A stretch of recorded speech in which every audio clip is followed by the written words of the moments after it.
Hello everyone. MP के classes YouTube channel में आप सभी का स्वागत है। आज हम बीटीईआर 2004 fundamentals of electrical electronics engineering का 2023 का पार्ट सी सॉल्व कर रहे हैं। Question is derive the equation of alternating voltage and current. Alternating EMF electromotive force can be generated by alternating EMF can be generated by rotating a magnetic coil in a stationary magnetic field. The value of EMF generated depends on number of turns, strength of magnetic flux and speed of rotation omega. यहाँ पे एक magnetic field लगा हुआ है और यहाँ पे कोयल ये कोयल रोटेट कर रही है मैग्नेटिक फील्ड। यहाँ पे मैग्नेटिक यूनिफॉर्म मैग्नेटिक फील्ड है और कोयल की जो स्पीड है एंगुलर वेलोसिटी वो है ओमेगा। तो यहाँ जो ये कोयल इस मैग्नेटिक फील्ड की डायरेक्शन है अप टू डाउन है, यहाँ पर इस तरफ है। जैसे कोयल यहाँ पे आएगी तो इसका फ्लक्स मैक्सिमम होगा और फ्लक्स का जो कंपोनेंट होगा 5 am cos ओमेगा टी। तो instantaneous value of magnetic flux, ये इस यूनिफॉर्म मैग्नेटिक फील्ड में कोयल रोटेट कर रही है तो यहाँ पे जो मैग्नेटिक फ्लक्स बनेगा मैक्सिमम उसको बोलेंगे फाई। फाई बराबर 5 am cos ओमेगा टी। ये जो कंपोनेंट होगा इस डायरेक्शन में आएगा तो फ्लक्स मैक्सिमम होगा। और हमने पढ़ा था ट्रांसफॉर्मर में और अल्टरनेटिव वोल्टेज में कि ईएमएफ जो बनेगा यहाँ पर वो डिपेंड करेगा Faraday law of electromagnetic induction पर। उसकी वैल्यू होगी ई बराबर minus of N D phi upon D t. यहाँ पे माइनस आ रहा है अकॉर्डिंग टू लेंज लॉ। तो ये कोयल मूव करेगी, यहाँ इस कोयल के पॉइंट्स पर ईएमएफ बनेगा इस कोयल के रोटेट होने से। और ये जो इंड्यूस ईएमएफ होगा ये ई बराबर minus D N D phi upon D T, यानी कि जो rate of change of flux है उस पर डिपेंड करेगा। E is proportional to rate of change of flux and N, और माइनस है according to the Lenz law. E है इलेक्ट्रोमोटिव फोर्स वोल्ट में, N number of turns in coil, phi magnetic flux weber में, और minus sign according to the Lenz law which shows जो induce current है वो जिसकी वजह से वो बनी है उसका विरोध करेगी, इसलिए माइनस यहाँ पे। इक्वेशन 1 से फाइव की वैल्यू इक्वेशन 2 पुट करने पर ई बराबर minus of N d by D T of 5 am cos omega t. अब यहाँ पे एक फॉर्मूला होता है d by D T of cos omega t minus of omega into sine omega T. तो ये जो फॉर्मूले की वैल्यू यहाँ पुट करेंगे यहाँ पर, तो ई बराबर माइनस एन 5 am, यहाँ पे 5 am बाहर ले लिया और cos omega T of D by D T. और D by D T of cos omega T formula होता है minus of omega into sine omega T. तो माइनस एन 5 am, ये इसका फोल्ड किया हमने यहाँ से, तो minus of omega sine omega t आया। और इस माइनस एन 5 am को minus omega sine omega t से गुणा करेंगे तो आंसर आएगा N 5 am omega sine omega T. तो यहाँ पे जो N 5 am omega sine omega t है, एन 5 am है, ई है, मैक्सिमम वैल्यू बनेगी, इसको हम लिख सकते हैं E M. E equal to E M sine omega t. ऐसे इक्वेशन ये बनेगी, अल्टरनेटिव वोल्टेज की इक्वेशन बनेगी। और अल्टरनेटिव करंट की इक्वेशन बनेगी, इस आई ई को आई से रिप्लेस कर दें, I equal to I M sine omega T. तो जो ई एम है वो इक्वल्स टू है एन 5 am ओमेगा के, जहां पर ई क्या है instantaneous value of EMF, I क्या है instantaneous value of current, E M N 5 am omega maximum या peak value of induce EMF, और आई एम है वो है एन 5 am ओमेगा मैक्सिमम या peak value of current. Question number 11, explain the classification of semiconductors. Material that allows some electrical current to flow through it are known as semiconductor. वो पदार्थ जो अपने अंदर कुछ करंट को फ्लो होने देते हैं उसको बोलते हैं semiconductor. Example silicon, germanium. Semiconductor दो टाइप से होते हैं, इंट्रिंसिक सेमीकंडक्टर यानी कि प्योर सेमीकंडक्टर, इसका example germanium, silicon. Extrinsic semiconductor जिसको बोलते हैं अशुद्ध या अर्धचालक या बाह्य अर्धचालक बोलते हैं। इसमें जो प्योर सेमीकंडक्टर होता है, जर्मेनियम सिलिकॉन का जो प्योर मेटल होता है उसकी कंडक्टिविटी कम होती है, इसलिए ये ज़्यादा काम में नहीं आता है। इसकी कंडक्टिविटी को बढ़ाने के लिए इंट्रिंसिक सेमीकंडक्टर में हम कुछ इम्प्योरिटी ऐड करते हैं, तो जो सेमीकंडक्टर बनता है उसको बोलता है एक्सट्रिंसिक सेमीकंडक्टर, और उसकी कंडक्टिविटी बढ़ जाती है। तो प्योर सेमीकंडक्टर में पांचवें ग्रुप का एलिमेंट ऐड करते हैं, एंटीमनी, आर्सेनिक, फॉस्फोरस, इनमें से कोई एक ऐड करते हैं तो सेमीकंडक्टर बनता है, उसको बोलते हैं एन टाइप सेमीकंडक्टर। और अगर प्योर सेमीकंडक्टर में थर्ड ग्रुप के एलिमेंट ऐड करते हैं, एल्यूमिनियम, बोरॉन, गैलियम, इंडियम, तो जो सेमीकंडक्टर बनता है उसको बोलते हैं P type semiconductor. N type semiconductor, when pentavalent atom, antimony, arsenic, phosphorus, इनमें से कोई भी एक को प्योर सिलिकॉन के साथ मिक्स करते हैं तब सेमीकंडक्टर बनता है, उसको एंटी सेमीकंडक्टर। अभी हम डिस्कस किया था। ये एक सिलिकॉन के एटम्स हैं और एक सिलिकॉन दूसरे सिलिकॉन से कोवेलेंट बॉन्ड से बंधा हुआ है आपस में। एक सिलिकॉन में 4 इलेक्ट्रॉन है, दूसरे 4 इलेक्ट्रॉन से जुड़े हुए हैं, इसको बोलते हैं कोवेलेंट बॉन्ड। तो इस सिलिकॉन एटम में हमने सपोज फॉस्फोरस मिक्स किया, तो फॉस्फोरस में टोटल 5 इलेक्ट्रॉन होंगे, क्योंकि 5 पेंटावल एटम है, इसके 5 इलेक्ट्रॉन होंगे। तो 4 इलेक्ट्रॉन फॉस्फोरस के आसपास के सिलिकॉन के साथ 4 कोवेलेंट बॉन्ड बना देंगे। ये 1, ये 2, 3, 4, तो 5वां इलेक्ट्रॉन बच गया। इसको हम कहते हैं वैलेंस इलेक्ट्रॉन। ये फॉस्फोरस का 5वां इलेक्ट्रॉन फ्री है। तो ऐसे ही सिलिकॉन में हमने फॉस्फोरस मिक्स करने तो बहुत सारे इलेक्ट्रॉन फ्री हो गए, तो हम कह सकते हैं यहाँ पे इलेक्ट्रॉन की संख्या ज़्यादा है। तो तो इलेक्ट्रॉन्स हैं उनको हम कहेंगे मेजॉरिटी कैरियर्स, बहुसंख्या कहेंगे। और यहाँ पे होल यानी कि पॉजिटिव चार्ज कैरियर वो बहुत कम होंगे, उसको कहेंगे माइनॉरिटी कैरियर, अल्पसंख्यक होंगे। तो इलेक्ट्रॉन ज़्यादा होंगे उनको कहेंगे मेजॉरिटी कैरियर, और होल्स कम होंगे उसको कहेंगे माइनॉरिटी कैरियर, अल्पसंख्यक। पर ये जो पेंटावन एटम है, फॉस्फोरस ने एक इलेक्ट्रॉन दान कर दिया या उसको सिलिकॉन को दे दिया, तो फॉस्फोरस कहलाएगा डोनर एटम कहलाएगा। उसको कहेंगे donor atom.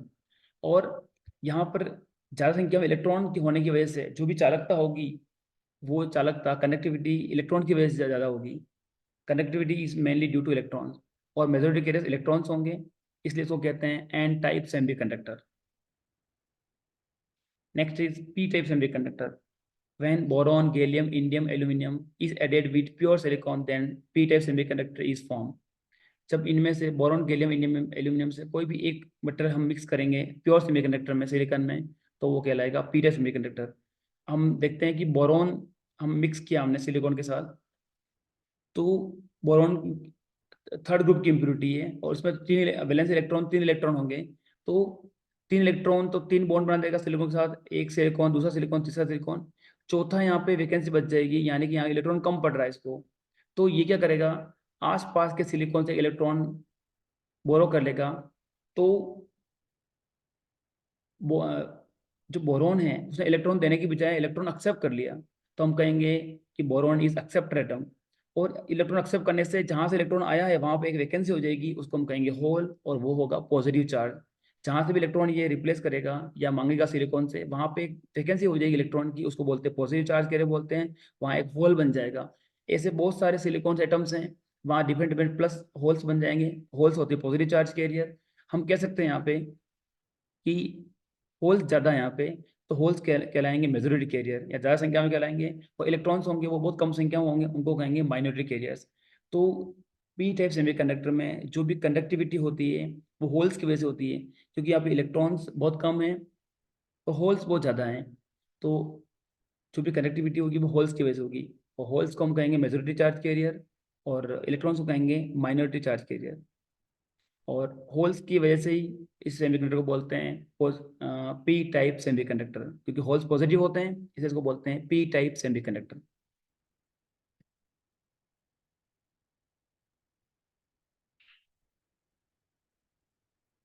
Question number 12, write truth table and draw the symbol of following gates. And gate, and gate का सिंबल है, एंड गेट 2 इनपुट होते हैं, एक आउटपुट होता है। ये एंड गेट इक्वेशन होती है y equal to a dot b। ये एंड गेट का ऑपरेटर है, लॉजिकल एंड का सिंबल है डॉट। तो हम जब इनपुट देंगे 0 0, तो आउटपुट आएगा 0। 0 1 देंगे ए और बी तो 0 आएगा, 1 0 देंगे 0 आएगा, दोनों सेम देंगे तो 1 आएगा। तो हम कह सकते हैं एंड गेट का आउटपुट तभी हाई आएगा जब दोनों इनपुट क्या हो, हाई हो। अगर एक भी इनपुट 0 है या लो है तो एंड गेट का आउटपुट लो आएगा, तो दोनों इनपुट हाई होंगे तो एंड गेट का आउटपुट हाई आएगा। This is and gate. Or gate, ये और गेट का सिंबल है, ए और बी इनपुट है, वाई आउटपुट है। ए और गेट का जो इक्वेशन होती है y equal to A plus B. A plus ये सिंबल है, ये लॉजिकल और को सिंबल को रिप्रेजेंट कर रहा है, ये ए लॉजिकल और विद बी। हम देखते हैं डिफरेंट डिफरेंट इनपुट के लिए 0 0 0 1 1 0 1 1, तो जो दोनों इनपुट लो है तो आउटपुट लो है, दोनों में से एक भी इनपुट हाई है तो लॉजिकल और का आउटपुट हाई आएगा। और गेट के अंदर दोनों में से एक भी इनपुट अगर हाई है तो आउटपुट हाई आ रहा है और गेट का, और दोनों ही लो है तो आउटपुट लो आएगा। This is property of or gate. NAND gate, NAND gate equal to and gate plus not gate. अगर एंड गेट के आउटपुट में हम नॉट गेट लगा देंगे तो आउटपुट आएगा, रिवर्स आउटपुट हो जाएगा, उसको कहेंगे नैंड गेट। तो ये सिंबल है नैंड गेट का। एंड गेट के आगे बबल लगा दिया, ये बबल शो कर रहा है एंड गेट है। तो 00 01 10 11 हम इनपुट देंगे, तो जो पहले एंड गेट की टेबल आ रही थी उसका आउटपुट यहाँ पर रिवर्स आएगा, y equal to a dot B का होल बार। यानी कि जो एंड गेट का आउटपुट आया था उसको रिवर्स करना है। पहले हमने एंड गेट में पढ़ा था कि दोनों में से एक भी इनपुट लो होगा तो आउटपुट लो आएगा, तो यहाँ पे आउटपुट हाई आएगा क्योंकि उस आउटपुट को इसने बाहर कर दिया है, नेट नॉट गेट लग गया है। तो ये उल्टा आएगा कि दोनों में से एक भी इनपुट लो है नैंड गेट के अंदर तो आउटपुट हाई आएगा। ये देखिए यहाँ पे 00 1 आएगा, 01 1 आएगा, 10 1 आएगा। क्योंकि एक भी लो है तो ऊपर बार लगा हुआ है तो उस लो का हाई हो जाएगा, तो ये हाई आएगा। और दोनों हाई है तो आउटपुट लो आएगा क्योंकि ऊपर नॉट गेट लगा हुआ है। और नैंड गेट को हमको बनाना है विदाउट यूजिंग एंड गेट, तो bubble input or gate use करेंगे, उसमें इनपुट देंगे नॉट गेट के थ्रू, तो आउटपुट आएगा NAND gate. NAND gate equal to bubble input or gate, क्योंकि इसको हम कहते हैं यूनिवर्सल गेट बोलते हैं। तो नैंड गेट का आउटपुट हम बिना नैंड को यूज करके भी ला सकते हैं, उसमें और यूज करेंगे। NOR gate, NOR gate equal to or gate plus not gate. यानी और गेट के आउटपुट में अगर नॉट गेट लगा देंगे तो वो आउटपुट आएगा नॉर गेट का। ये और गेट है आपका, इसके आगे ये बबल लगा दिया, नॉट गेट लगा दिया, तो ये बन गया नॉर गेट। 00 01 10 11 इनपुट कंडीशन है। तो पहले हमने देखा था और गेट में कि एक भी इनपुट हाई है तो आउटपुट हाई आता है, यहाँ पे उल्टा आएगा क्योंकि ऊपर बार लग गया, y equal to a plus B का होल बार। अगर नॉर गेट के अंदर एक भी इनपुट हाई है तो आउटपुट हाई आएगा। देखो 01 10 11 में आउटपुट लो आ रहा है क्योंकि बार लो बार लगा हुआ है। एक भी इनपुट हाई है तो आउटपुट लो आएगा, और दोनों इनपुट लो है तो आउटपुट हाई आएगा। और नॉर गेट और नैंड गेट दोनों ही यूनिवर्सल गेट है। यूनिवर्सल गेट का मतलब ये हुआ कि इनकी सहायता से बाकी सारे गेट बना सकते हैं। अगर नॉर गेट का आउटपुट चाहिए और हमको नॉर और यूज नहीं करना है तो bubble input and gate use करेंगे। एंड गेट के अंदर जो इनपुट जा रहे हैं उसको नॉट गेट के थ्रू देंगे तो आउटपुट आएगा नॉर गेट का। Question number 13, explain the following terms in magnetic circuit. First topic is magnetomotive force, चुंबकीय वाहक बल। Work done in moving a unit magnetic pole around the magnetic circuit is known as magnetic motive force. किसी चुंबकीय पोल को magnetic circuit में ले जाने में जो कार्य करना पड़ता है उसको बोलते हैं मैग्नेटिक मोटिव फोर्स, चुंबकीय वाहक बोलते हैं। और इससे क्या होता है, हम कह सकते हैं कि एक मैग्नेटिक प्रेशर है जिसकी वजह से मैग्नेटिक फ्लक्स बनता है मैग्नेटिक सर्किट में। एक यहाँ पे कोयल है, उसके ऊपर हमने वायर लपेट रखा है, ये एक चुंबक के ऊपर। अब इसमें आई करंट फ्लो हो रही है, तो यहाँ पर जो फ्लक्स बनेगा वो मैग्नेटिक मोटिव फोर्स की वजह से बनेगा, चुंबकीय वाहक बल की वजह से बनेगा। एन टर्न्स और आई करंट फ्लो हो रही है, तो एमएमएफ मैग्नेटिक मोटिव फोर्स बराबर आई इंटू एन। आई मतलब करंट जो फ्लो हो रही है वो, एन नंबर ऑफ टर्न्स। तो एमएमएफ की यूनिट होती है ampere into turn, ampere into turn की यूनिट होती है। Second topic is magnetic flux. Magnetic flux is defined as the total number of magnetic lines produce by magnet. एक चुंबक के द्वारा उसके आसपास कितनी मैग्नेटिक लाइंस प्रोड्यूस हो रही है, ये लाइंस हमको दिखती नहीं, इनविजिबल होती है, इमेजरी लाइंस होती है। कितने नंबर ऑफ लाइंस प्रोड्यूस हो रही है उसको बोलते हैं मैग्नेटिक फ्लक्स, इसको फाई से डिनोट करते हैं। और मैग्नेटिक फ्लक्स की यूनिट होती है weber. Third point is magnetic flux density. Magnetic flux density is defined as the magnetic flux passing normally per unit area। एक इकाई क्षेत्रफल से लंबवत गुजरने वाली चुंबकीय रेखाओं को मैग्नेटिक फ्लक्स डेंसिटी कहते हैं। ये चुंबक है, इसके लंबवत एक यूनिट एरिया में कितनी लंबवत रेखाएं निकल रही है इस चुंबक के परपेंडिकुलर 90 डिग्री पर, उनको बोलते हैं मैग्नेटिक फ्लक्स डेंसिटी। चुंबक के 90 डिग्री पर लंबवत दिशा में निकलने वाली, पास होने वाली चुंबकीय रेखाओं की संख्या को हम क्या कहते हैं, मैग्नेटिक फ्लक्स डेंसिटी बोलते हैं। ये वेक्टर क्वांटिटी है, इसमें मैग्नीट्यूड भी होगा, डायरेक्शन भी होगी।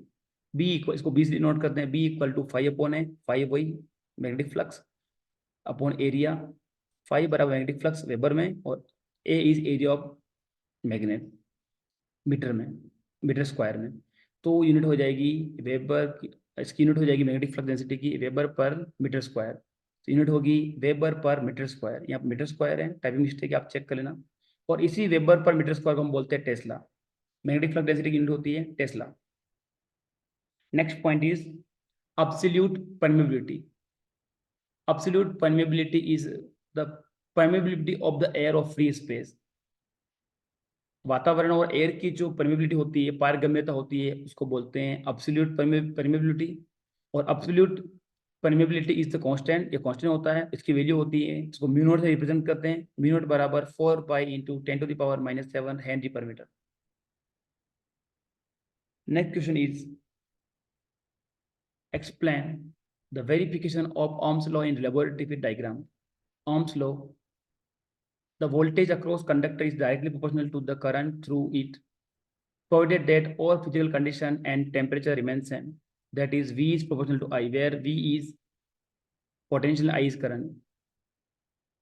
अगर फिजिकल कंडीशन सेम रहे तो किसी भी कंडक्टर के अक्रॉस जो वोल्टेज होगा वो करंट के समानुपाती होगा। ये V बराबर आई आर एक फॉर्मूला है, और R इज एक कांस्टेंट है जिसको हम कहते हैं रेजिस्टेंस। और रेजिस्टेंस की वैल्यू डिपेंड करती है लेंथ, एरिया और क्रॉस सेक्शन और टेम्परेचर पर डिपेंड करती है। तो ओम्स लॉ के लिए हमको पहले सेटअप बनाना पड़ेगा।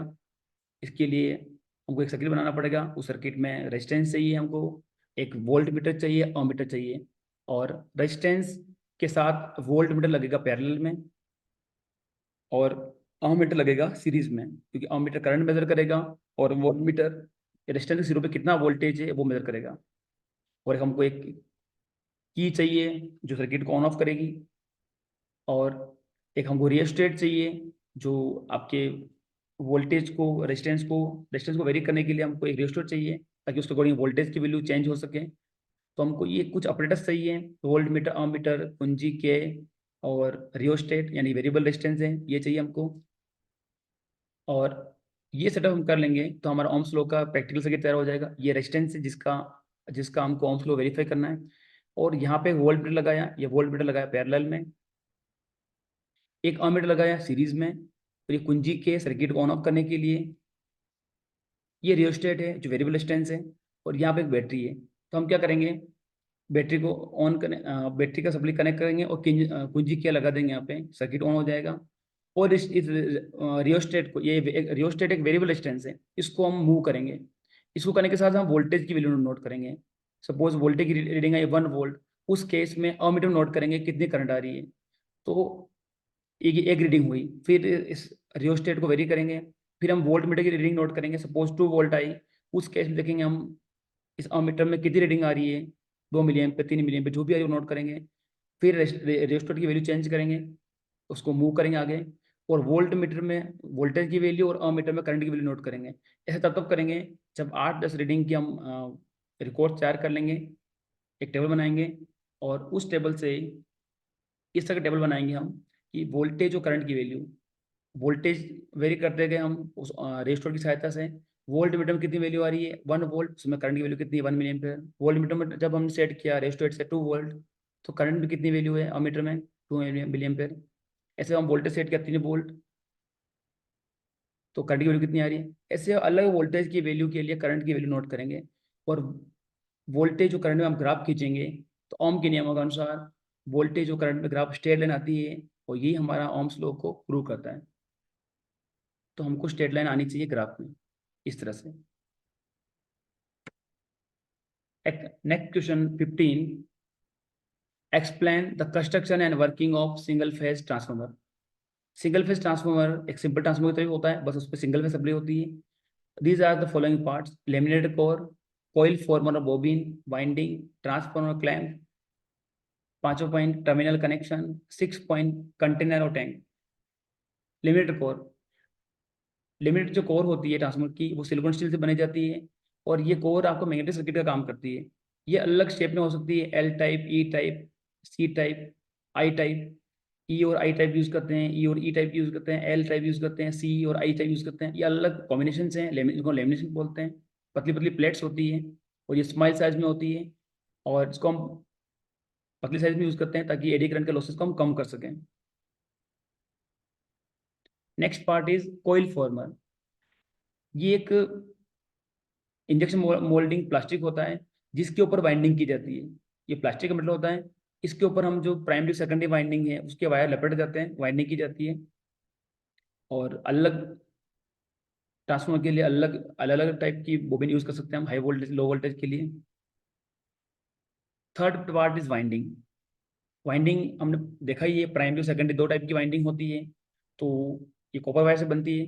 और प्राइमरी वाइंडिंग वो वाइंडिंग होती है जहां पर इनपुट ए सप्लाई देते हैं, जिस वोल्टेज को हमको अप एंड डाउन करना है वो वोल्टेज दिया जाता है प्राइमरी वाइंडिंग में। सेकेंडरी वाइंडिंग सेकेंडरी वाइंडिंग वो होती है जहां से हम आउटपुट लेते हैं, तो ये प्राइमरी वाइंडिंग कहलाएगी। सेकंड ये प्राइमरी वाइंडिंग, ये सेकेंडरी वाइंडिंग, ये डिपेंड अपॉन डायग्राम पे है। ये दो वायर प्राइमरी वाइंडिंग शो कर रहे हैं, ये तीन वायर शो कर रहे हैं सेकेंडरी वाइंडिंग को, और बीच का वायर कॉमन वायर है। ये मैग्नेटिक कोर है, ये ये फॉर्मर कॉइल फॉर्मर बोबिन है, ये ट्रांसफॉर्मर क्लैंप्स हैं, ये प्राइमरी वाइंडिंग सेकेंडरी वाइंडिंग, इस तरह के कंप्लीट ट्रांसफॉर्मर है। ट्रांसफॉर्मर क्लैंप्स, जब भी हम ट्रांसफॉर्मर बना लेते हैं, वाइंडिंग बना लेते हैं और कोर बना लेते हैं, तब उस ट्रांसफॉर्मर को पैक करना पड़ता है। उस क्लैंप पैक करने के लिए ट्रांसफॉर्मर की क्लैंप यूज करते हैं। ये एल्यूमिनियम स्टील की सेटअप आता है पूरा, ये बॉक्स आता है और ब्रास का आता है। इसमें क्या करते हैं, इसको ट्रांसफॉर्मर की बॉडी को फिक्स करते हैं ताकि ट्रांसफॉर्मर क्या वहां से फिक्स हो जाए, मूवमेंट नहीं हो। और एक डिजाइन है बेसिकली, ट्रांसफॉर्मर क्लैंप है जिसके अंदर ट्रांसफॉर्मर की फिटिंग टाइटली हो जाएगी।